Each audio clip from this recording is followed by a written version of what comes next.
pour m'engager fortement dans le dialogue avec les pays de l'Est qui avaient parfois le sentiment justifié qu'on ne les écoutait pas assez. Ce n'est pas parce que l'histoire a condamné des peuples d'Europe à rejoindre l'Europe plus tard qu'ils ont moins de droits. Ils ont autant de droits que les pays fondateurs. C'est l'esprit européen.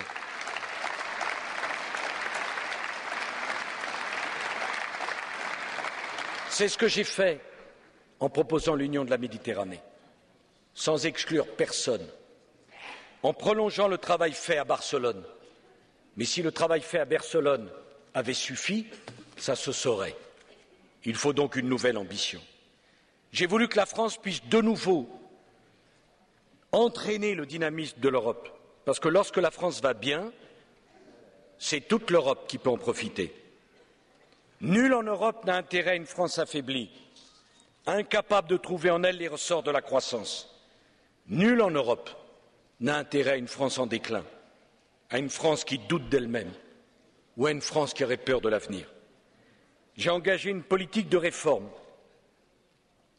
Ces réformes, il n'est pas de l'intérêt de l'Europe qu'elles échouent, parce que c'est grâce à ces réformes que la France assainira ses finances publiques et que la France respectera ses engagements.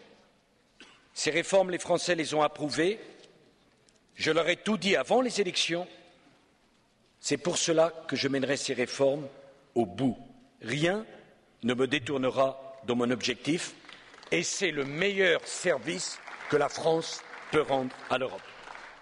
Mesdames et Messieurs les députés, dans cette ville de Strasbourg, si chère au cœur des Français, est désormais indissociablement liée dans l'esprit de tous les Européens à votre Assemblée, au sein de votre Parlement, qui sait si bien faire vivre le débat démocratique.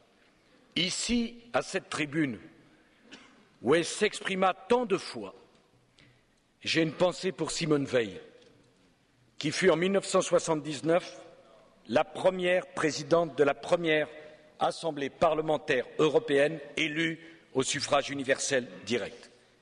Qu'il me soit permis de lui rendre hommage pour sa contribution à la cause de l'Europe et pour sa contribution à la cause des femmes. Elle s'est battue pour qu'on respecte leurs droits, pour qu'on respecte leur dignité.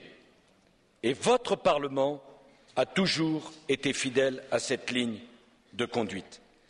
Simone Veil disait « Quelles que soient nos différences de sensibilité, nous partageons la même volonté de réaliser une communauté fondée sur un patrimoine commun et un respect partagé des valeurs humaines fondamentales. C'est dans cet esprit que je vous invite à aborder fraternellement les travaux qui nous attendent. » Ces mots, je les fais miens. Ces mots sont des défis. Ces défis sont ceux que nos concitoyens attendent que l'Europe relève. Nous n'avons plus de temps à perdre. L'Europe en a tant perdu ces 10 dernières années.